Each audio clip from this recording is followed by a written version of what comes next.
ഇടുക്കി ഇടമലക്കുടിയിൽ കാട്ടാന വീടുകൾ തകർത്തു. ഇന്ന് പുലർച്ചെ 1 മണിയോടെയായിരുന്നു സംഭവം. രാഹുൽ വിജയന് കൂടുതൽ വിവരങ്ങൾ അറിയാം. കട്ടപ്പന എന്ന് ചേരുന്നു. Good morning Rahul Vijayan. ആന വീട്ടിനുള്ളിൽ കയറിയോ?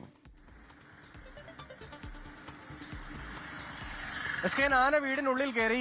ഈ ഇടമലക്കുടി പഞ്ചായത്തിൽ കഴിഞ്ഞ കുറച്ച് ദിവസമായി കാട്ടാന ആക്രമണം അതിരൂക്ഷമാണ്. അവിടെ നിന്നുള്ള വാർത്തകൾ പുറത്തേക്ക് വരാൻ ഒരു അല്പം താമസമുണ്ടായിരുന്നു. പക്ഷേ ഇന്നലെയും ഇന്നുമായി അവിടെ നിന്ന് കൃത്യമായ വാർത്തകൾ പുറത്തേക്ക് വരുന്നുണ്ട്. ഇന്ന് പുലർച്ചെ 3 വീടുകൾക്ക് നേരെയാണ് ഒറ്റക്കൊമ്പൻ കാട്ടാനയുടെ ആക്രമണം ഉണ്ടായത്. ഈ ഷെഡ് കുടിയിലാണ് വീടുകൾ കാട്ടാനെ ആക്രമിച്ചത് എന്നുള്ളതാണ് ഏറ്റവും പ്രധാനപ്പെട്ട കാര്യം. വീടിനകത്ത് ആളുകൾ ഉണ്ടായിരുന്നു. പിന്നീട് അവിടെ ഉണ്ടായിരുന്ന ആളുകൾ പുറത്തേക്ക് ഇറങ്ങി ശബ്ദമുണ്ടാക്കി ആനയെ തുരത്തുകയായിരുന്നു എന്നുള്ളതാണ് ഏറ്റവും പ്രധാനപ്പെട്ട കാര്യം. വലിയ തരത്തിൽ ആശങ്ക അവിടെയുണ്ട്. കഴിഞ്ഞ ദിവസം ഈ കണ്ടത്തിക്കുടി എന്ന് പറയുന്ന ഭാഗത്ത് അവിടെ ഒരു അങ്കണവാടിയുണ്ട്. 6 മാസം മുമ്പ് പണി കഴിപ്പിച്ച അങ്കണവാടിയാണ്. അവിടെയും കാട്ടാനയുടെ ആക്രമണം ഉണ്ടായിരുന്നു. ഈ അങ്കണവാടിക്കുള്ളിൽ സൂക്ഷിച്ചിരുന്ന ഭക്ഷ്യ സാധനങ്ങൾ ആന ഭക്ഷിച്ച് മടങ്ങുകയും ചെയ്തിരുന്നു. വലിയ തരത്തിൽ ബുദ്ധിമുട്ട് ആ മേഖലയിൽ കാട്ടാനയുമായി ബന്ധപ്പെട്ടുണ്ട് എന്നുള്ളതാണ് ഏറ്റവും പ്രധാനപ്പെട്ട കാര്യം. ആ മേഖലയിൽ RRTയുടെ പ്രത്യേക നിരീക്ഷണമോ അല്ലെങ്കിൽ വനംവകുപ്പ് എപ്പോഴും എത്തുന്ന സ്ഥലമോ ഒന്നുമല്ല. ഇടമലക്കുടി സ്വാഭാവികമായിട്ടും നമുക്കറിയാം ഗോത്രവർഗ പഞ്ചായത്താണ്.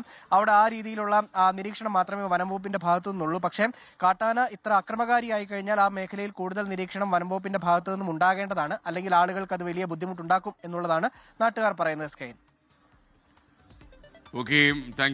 ലോകത്തെവിടെയായാലും ഏത് സമയത്തും 24 വാർത്തകളും ഓഗ്മെന്റഡ് റിയാലിറ്റി പാക്കേജുകളും എക്സ്പ്ലെയിനറുകളും വിശദമായി കാണാൻ ഞങ്ങളുടെ യൂട്യൂബ് ചാനൽ നിങ്ങൾക്ക് സബ്സ്ക്രൈബ് ചെയ്യാം.